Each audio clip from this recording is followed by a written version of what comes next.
हाथरस में हाहाकार, कौन है इस घटना का जिम्मेदार। नमस्कार, मैं शीतल शर्मा, आप देख रहे हैं हमारा खास कार्यक्रम बात भारत की, जिसमें आज हम बात करेंगे हाथरस कांड को लेकर, हाथरस में हुई 121 मौतों को लेकर, जो कल घटना पेश हुई है। जब से यह हादसा हुआ है तब से पूरे देश के अंदर यह सोचने पर मजबूर है कि आखिर हाथरस के अंदर ये जो इतनी बड़ी घटना हुई है ये कैसे हुई। क्या बाबा के सेवादार हाथरस के जिम्मेदार हैं? अभी तक बाबा पर कोई कार्रवाई नहीं हुई है, लेकिन जो वहां पर मौजूद बाबा के निजी कर्मी हैं, यानी जो वहां के सेवादार हैं, उन पर कहीं ना कहीं आरोप या फिर शिकंजा कसने की सरकार कोशिश कर रही है। फिलहाल हाथरस हादसे पर सीएम योगी आदित्यनाथ ने अपना बयान दिया है। उन्होंने प्रेस कॉन्फ्रेंस की है। घटना की न्यायिक जांच होगी, ये सीधे सीधे मुख्यमंत्री ने अपनी प्रेस कॉन्फ्रेंस में कहा है। जांच के लिए एसआईटी गठित की है, यानी कुल मिलाकर अब जांच तेज हो गई है। रिटायर्ड जज इसकी अध्यक्षता भी करने वाले हैं। तो कुल मिलाकर अब पूरे जो हादसा हुआ था हाथरस के अंदर, उसको लेकर सरकार सतर्क नजर आ रही है। सरकार सीधे तौर पर अब इसको जांच पर जो है वो प्राथमिकता से ले रही है और अब एक हाई लेवल कमेटी इस पर बनेगी, एसआईटी गठित हुई है और वही एसआईटी इस पूरे मामले को लेकर जांच करेगी। लेकिन सवालों के घेरे में स्थानीय प्रशासन है, सवालों के घेरे में उत्तर प्रदेश सरकार है, सवालों के घेरे में पूरा तंत्र है कि आखिर हाथरस में इतनी बड़ी घटना कैसे घटी, इसके पीछे कौन जिम्मेदार है, क्यों आखिर इतने लोगों की जिम्मेदारी वहां पर नहीं ली गई, क्या वहां पर बुनियादी सुविधाएं नहीं थी, क्या वहां पर ये चीजें पहले से नहीं रखी गई थी। ये तमाम सवाल अब खड़े होते हुए नजर आ रहे हैं और विपक्ष भी सरकार को आड़े हाथों लेने की कोशिश कर रहा है। तो चलिए फिलहाल कुछ अंश आपको सुनाएंगे जो योगी आदित्यनाथ ने अपनी प्रेस कॉन्फ्रेंस में सामने रखे हैं। क्या कुछ उन्होंने कहा है, सुनिए। इस पूरी घटनाक्रम के लिए हम लोगों ने एडीजी आगरा की अध्यक्षता में एक एसआईटी गठित की है,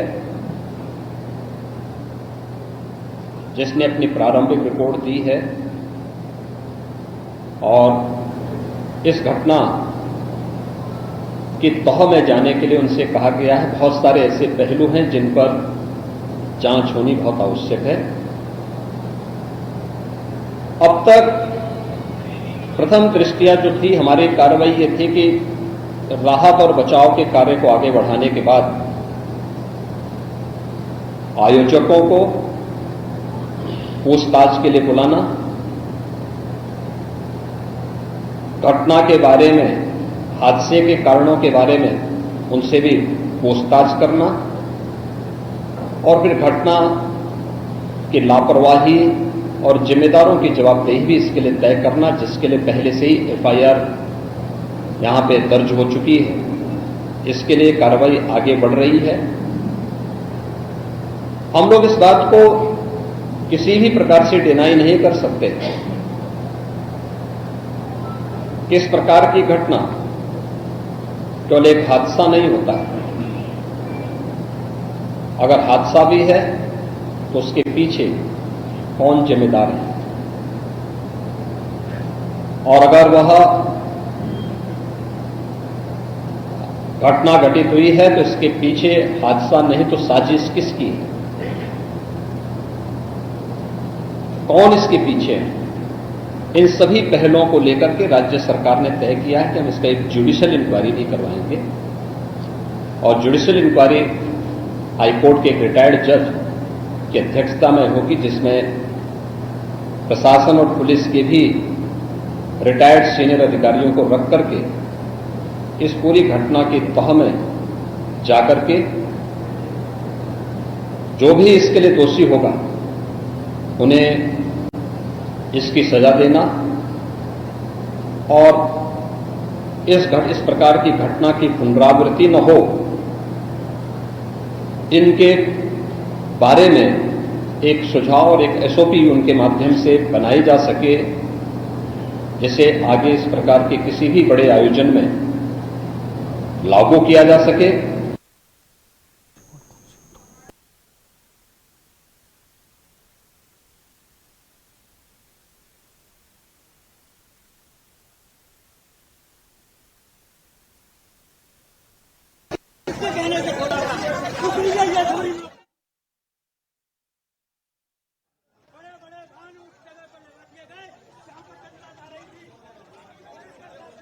जो भी दोषी होगा उस पर शिकंजा कसा जाएगा। फिलहाल कमेटी बना दी गई है। अब सीधे रुख करेंगे हमारे आज के खास मेहमानों पर जो हमारे साथ आज चर्चा के लिए जुड़ गए हैं, क्योंकि एक बड़ा विषय है, इस पर चर्चा करना बेहद ज्यादा जरूरी है कि आखिर देश के सबसे बड़े राज्य उत्तर प्रदेश के हाथरस में ये बड़ा हादसा पेश कैसे आया, इसमें किस तरह से ये घटना घटी है।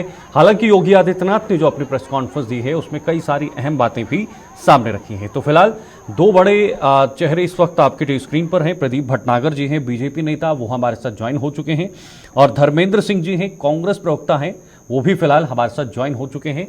और मैं सीधे उनके पास जाकर आज की चर्चा भी शुरू करना चाहूँगा। तो स्वागत है आपका बहुत बहुत दोनों का हमारे साथ जुड़ने के लिए। मैं शुरुआत प्रदीप जी आपसे ही करना चाहूँगा। इतना बड़ा हादसा यूपी के अंदर, बहुत बड़ा हादसा, 121 लोगों की मौत हुई है। ये छोटा मोटा हादसा नहीं है। सरकार पर सवाल भी खड़े हो रहे हैं। प्रदीप जी।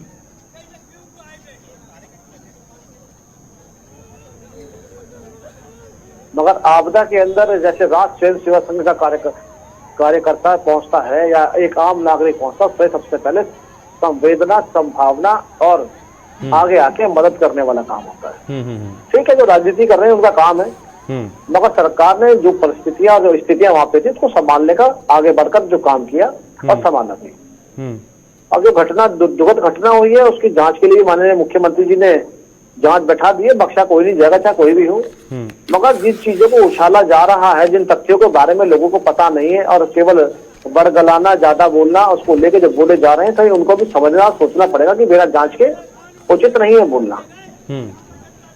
ठीक है, ओके, लेकिन जिम्मेदारी कौन लेगा इस पूरे हादसे की? देखिए, इसकी यही जिम्मेदारी की बात। देखिए, जनता जब रैली सभाओं में आती है, देखा आपने कि कितनी कितनी बड़ी बड़ी सब पार्टियों ने रैलियां करी। यहाँ तो फिर भी 70-80 हजार लोग करीब का आकलन है। यहाँ तो लाखों, 5-5 लाख रुपए, 5-5 लाख लोग रैली में पहुंचते हैं विभिन्न पार्टियों की में। ये घटना हुई क्योंकि आप भी पता है, ये मुझे भी पता है, और ये विपक्ष को भी पता है कि वहां उस समय बारिश हो रही थी और ये हाईवे के साथ था, फिसलन बहुत ज्यादा थी। घटना का सबसे बड़ा कारण ये भी बना। दूसरा कारण ये भी मीडिया के माध्यम से सबको पता है कि वहां किस चरण आचमन के लिए अपने गुरु को, देखिए ये हिंदू धर्म है, हिंदू धर्म के अंदर गुरु को प्रथम स्थान दिया गया। ठीक है, ओके। ये आप धार्मिक भाषा तो बता रहे हैं, ठीक है, ये मैं समझ रहा हूँ। नहीं, मेरी बात सुनिए प्रदीप जी, आपको सुनना पड़ेगा। धार्मिक भाषा तो आप बता रहे हैं, ये मैं भी समझ रहा हूँ, ये दर्शक भी जानते हैं। मेरी आस्था भी है, मैं भी एक हिंदू हूँ, आप भी एक हिंदू हैं, आपकी आस्था भी है। ठीक है, आस्था पे हमारा कोई सवाल नहीं है, कोई प्रश्न चिन्ह नहीं है, लेकिन सुविधाएं, वहां की व्यवस्था है, उसका जिम्मेदार कौन है? क्या सरकार जिम्मेदारी ले रही है? वहां पर 80,000 लोगों की क्षमता थी, अनुमति थी, और 2.5 लाख लोग वहां पर पहुंचे हैं, उनकी जिम्मेदारी कौन लेगा? 121 जाने गई हैं, उनकी जिम्मेदारी कौन लेगा? क्या ये हम आस्था पे इस पर निर्भर करेंगे? आपकी बात बिल्कुल सही है, आपकी बात कहीं गलत नहीं है। आप जो 80,000 की क्षमता और 2.5 लाख की बात कर रहे हैं, आने वाले आते रहे, आने वाले आते रहे, आप किसको भगा देंगे आप?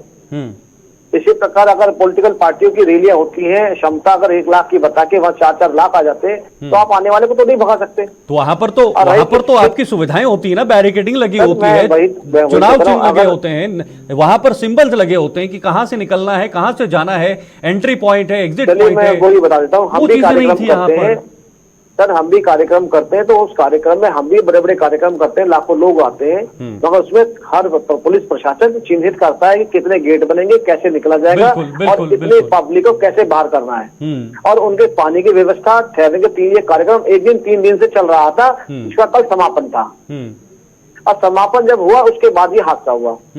आप समझिए, अगर मैं आपके माध्यम का, अगर आपकी बातों, अगर आपकी चीजों को बताते हुए बोलूं, तो 2.5 लाख लोग 3 दिन से सत्संग सुन रहे थे, और लास्ट टाइम में क्यों हुआ? और जांच का विषय है। बिल्कुल, अगर लापरवाह प्रशासन होगा, अगर लापरवाह प्रशासन होगा, सब नपेंगे सारे।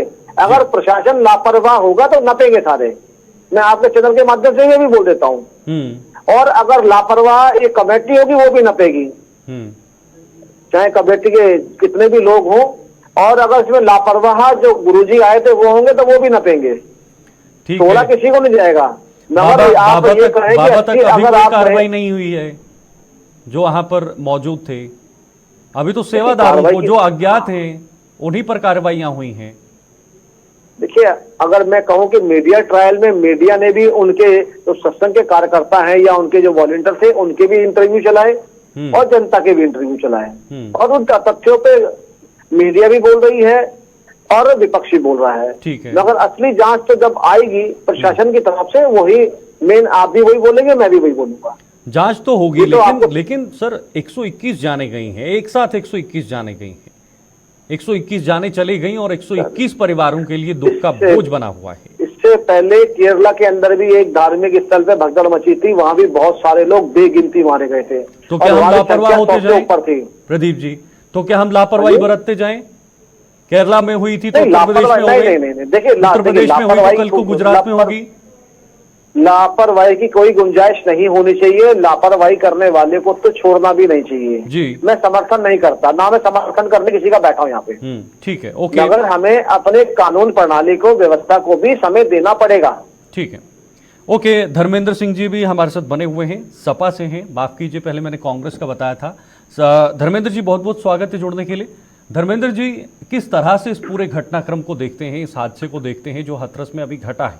121 लोग छोटी बात नहीं होती है। एक व्यक्ति चले जाता है तो कई सारे लोगों का बोझ बन जाता है, लेकिन 121 जाने जाना बहुत बड़ी बात है। शीतल जी, सबसे पहले तो जो हाथरस की दुर्घटना में जो लोग अपनी जान गंवा बैठे हैं, उनकी आत्मा की शांति के लिए ईश्वर से प्रार्थना करेंगे, उनके परिजनों को ईश्वर साहस प्रदान करे। इतनी बड़ी त्रासदी से पूरा परिवार अनाथ हो गया है, बच्चे अनाथ हो गए हैं, उनको जो है ये ताकत दें, संबल दें कि उससे वो उबर सकें। साथ साथ घायलों के तत्काल स्वस्थ होने की कामना ईश्वर से करते हैं। अब सवाल यहाँ ये होता है कि मुख्यमंत्री जी और भारतीय जनता पार्टी कल से रहे कि इसकी जांच होगी, कार्रवाई होगी। अच्छा होता जांच और कार्रवाई से पहले, आपको मैं बताऊं तो बड़ा अजीब लगेगा, मैं हालांकि राजनीतिक रूप से बयान नहीं देना चाहता था। हाथरस में कलेक्टर पहुंच जाते हैं अस्पताल में और हॉस्पिटल पे डॉक्टर नहीं पहुंच पाते। हाथरस में जब लोग परिजन अपने इनके जो घायलों को लेकर के जाते हैं तो न केवल ऑक्सीजन की व्यवस्था नहीं थी, पंखे नहीं थे, लाइटें नहीं थी, और साथ साथ बड़े शर्म की बात है कि शाम तक चिकित्सा व्यवस्था की हाल थी, शाम तक जनरेटर में तेल की व्यवस्था न हो पाई। शर्म यहाँ आती है।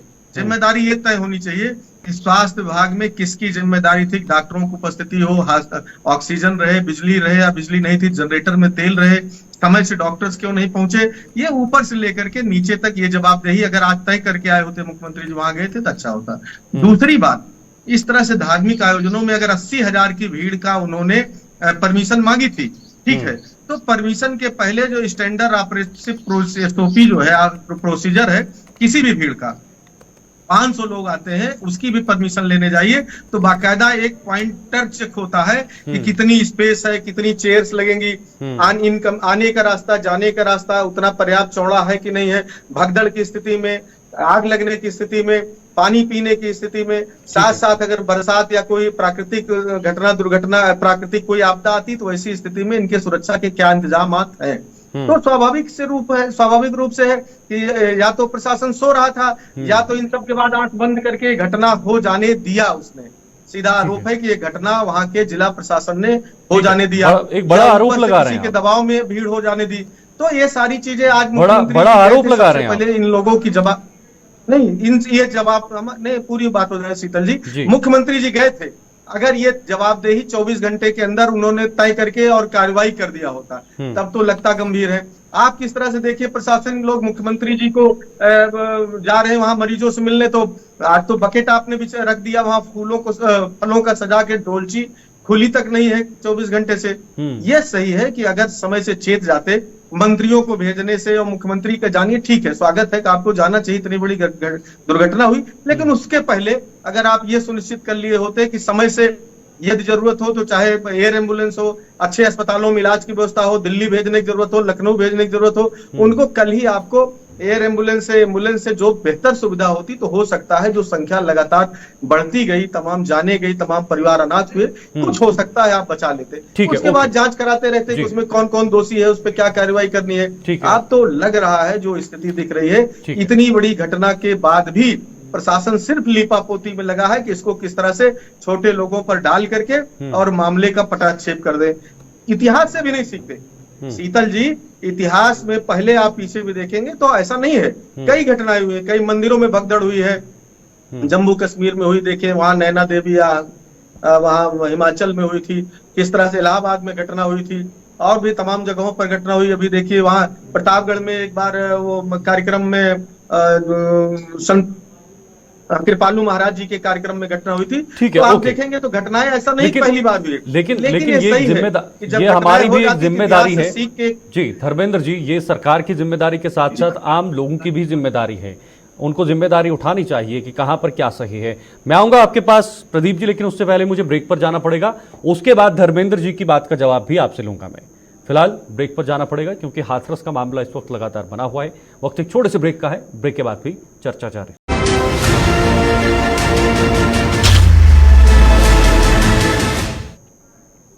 चलिए, तो ब्रेक के बाद एक बार फिर से आप सभी का बहुत बहुत स्वागत है। आज सत्संग जो शमशान बना है, हमारी धार्मिक आस्था श्रद्धा कहीं ना कहीं मातम में तब्दील हो गई है। 121 लोगों ने जान गंवाई है। दोनों मेहमान मेरे साथ बने हुए हैं, जुड़े हुए हैं। प्रदीप जी, आपके पास आऊंगा। सपा का सीधा सीधा आरोप है कि सरकार और प्रशासन की बड़ी लापरवाही है, उसी वजह से यह हादसा हुआ है।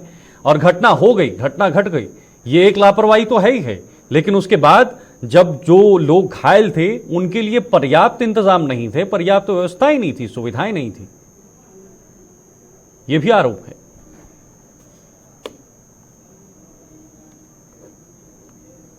बार शासन कर गए हो और उन जैसे लोगों पे अगर ज्ञान की कमी हो तो मैं कुछ नहीं कर सकता।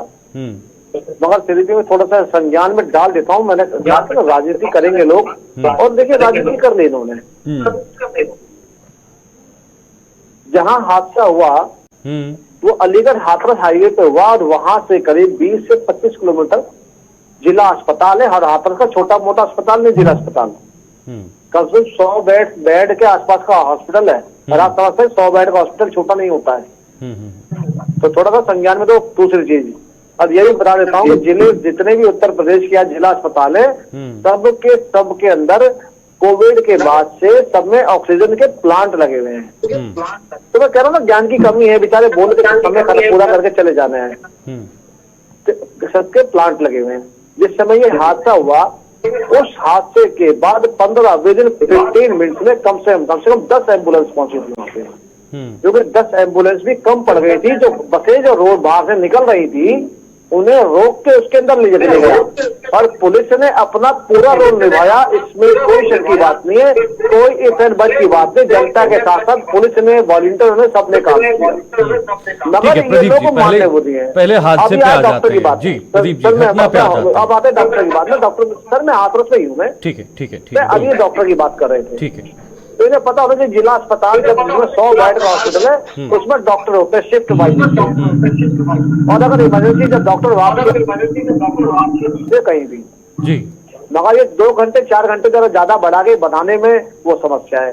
जिस प्रकार से वीडियो जारी हो रही है कि हॉस्पिटल के बाद लोग लेटे हुए हैं, उनकी बेड की व्यवस्था, जब आदमी अचानक आपदा आती है, हम जहाँ बैठे ऊपर वाला ना करे, कभी कोई आग लग जाए, कोई हादसा हो जाए, तो हमें एक समझ नहीं सकते with in second, 5 second, 10 second घबराहट के मारे हम खुद गिर जाएंगे या वो सोचना बंद हो जाएगा। सर प्रदीप जी, जब हमने, मेरे पास समय कम है, प्रदीप जी सुनिए ना, बात सुनिए ना। हमने जब धार्मिक गुरुओं से बात नहीं, सर ये झूठ जो बोल रहे हैं यहाँ पे। सर मेरी बात, अभी झूठ और सच का सवाल ही नहीं है। अभी झूठ और सच का समय है ही नहीं हमारे पास। अभी सिर्फ और सिर्फ इतना मामला है कि जो लोग वहां पर जिनकी मौत हुई है उसकी जिम्मेदारी कौन लेगा, ये बड़ी बात है। सर जिम्मेदारी वो लेगा जिसने ही हुआ है, और सरकार उसके लिए बैठी है काम करने के लिए। जो एक हताहत हुए, उनकी संवेदनाएं सरकार के साथ है, उनके साथ जो भी न्याय हुआ। मेरा एक सवाल है प्रदीप जी, सुनिए ना, मेरा एक सवाल है। जब हमने हादसे पे आ जाते, जब हमने धर्म गुरुओं से बातचीत करने की कोशिश की, उनसे बातचीत की, तो उन्होंने बताया कि हमने कभी तक नाम नहीं सुना। जो पैंट सूट में कौन बाबा आ जाता है और बैठ जाता है ना, उसमें बाबा की वेशभूषा है, तो कैसे बिना फिल्ट्रेशन के या कैसे उसको अनुमति मिली है कि वहां पर आप इतने लोगों का वो सत्संग करें? वो भी तो एक सोचने वाली बात है ना, परमिशन कैसे मिली है? कल को कोई भी बाबा बनकर आ जाए, आप उसको भी परमिशन दे दीजिएगा। देखिए आप बताइए, जिसके अनुयायी 2.5 लाख लोग पहुंच गए 80,000 से, अब वो बाबा है या क्या है वो तो जनता बताएगी, जो 2.5 लाख लोग सुनने पहुंचे। तो जनता की आस्था थी उसमें, तभी तो वो पहुंचे। और आप 2.5 लाख की जो संख्या 80 से 2.5 लाख बता रहे हैं बढ़ा के, मैं उससे ही बता देता हूँ। देखो बैठे मेरे साथ विपक्ष के लोग हैं, झूठ यहाँ बोल रहे हैं कि लाइट चली गई, जनरेटर चालू हो गया। 50 मेगावाट का सोलर पैनल लगा हुआ है जिला हॉस्पिटल के ऊपर, और जो वहाँ पेशेंट पूरे नहीं वो उनको अलीगढ़ शिफ्ट करा गया। तो यहाँ बैठ के झूठ ना बोले। प्रदीप जी, आप जवाब नहीं दे रहे, आप आपने उत्तर प्रदेश की जनता को बूचर्स में भेज दिया, अलाउ कर दिया, उनके साथ कितनी बड़ी दुर्घटना हुई और आप इस तरह सफाई दे रहे हैं। देखिए मैं ये नहीं कह रहा हूँ, आपको मैं वीडियो दिखा रहा हूँ, मुजफ्फरनगर में लाश को ढो रहे लोग। मत दिखाइए, मुजफ्फरनगर दंगों में आज तक गाँव खाली पड़े हैं। मुजफ्फरनगर दंगे में आज भी गाँव के गाँव खाली पड़े, काफी दिन हो गया। और अखिलेश यादव मुजफ्फरनगर नहीं गए, काफी दिन होगा, पढ़ लीजिए। यहाँ ये मत दिखाइए, मुझे मत दिखाइए, सब कुछ पता मुझे, करा दिया, आप मेरे जिम्मेदारी है, पूरी रिपोर्ट है, पूरी रिपोर्ट है। आप दूसरे दलों की बात कर रहे हैं। प्रदीप जी और धर्मेंद्र जी, मैं आप दोनों को साफ कर दूं, मैं आप दोनों को साफ कर दूं। सुनिए मेरी बात सुनिए, प्रदीप जी और धर्मेंद्र जी सुनिए, बात सुनिए, मेरी बात सुनिए। धर्मेंद्र जी मेरे पास समय बहुत कम है। मेरा सिर्फ इतना कहना था, कि अगर क्विक रिस्पांस करते तो हो सकता कुछ जाने बच जाती। अब इसमें पॉलिटिक्स मुजफ्फरनगर पहुंच गए, इनसे नहीं हो पाता है, ये नहीं अस्पताल सुविधा दे सकते हैं, यही तो जनता कह रही है। ठीक है, ओके, मेरे पास समय नहीं है, माफी चाहूंगा मैं आपसे, लेकिन ये वक्त राजनीति करने का नहीं है, ये वक्त चिल्लम चिल्ला करने का नहीं है, ये वक्त एक दूसरे पर आरोप प्रत्यारोप का नहीं है, ये वक्त है उन लोगों को संभालना जिन्होंने अपने परिजनों को खोया है, जिन्होंने अपने लोगों को खोया है। बहुत बहुत शुक्रिया आप दोनों का हमारे से जुड़ने के लिए। समय थोड़ा कम है इसलिए माफी चाहूंगा, समय नहीं दे पाऊंगा, लेकिन बहुत बहुत शुक्रिया आपका हमारे साथ जुड़े। सबसे बड़ा सवाल, राजनीति हो रही है, एक दूसरे पर आरोप प्रत्यारोप, ये जाहिर है कि विपक्ष अब सरकार पर आरोप लगाएगा, लेकिन सबसे बड़ा सवाल है कि इसका जिम्मेदार कौन है और जिम्मेदारी कौन लेगा? उन 121 लोगों के परिजनों को कौन संभालेगा जिन्होंने वो अपने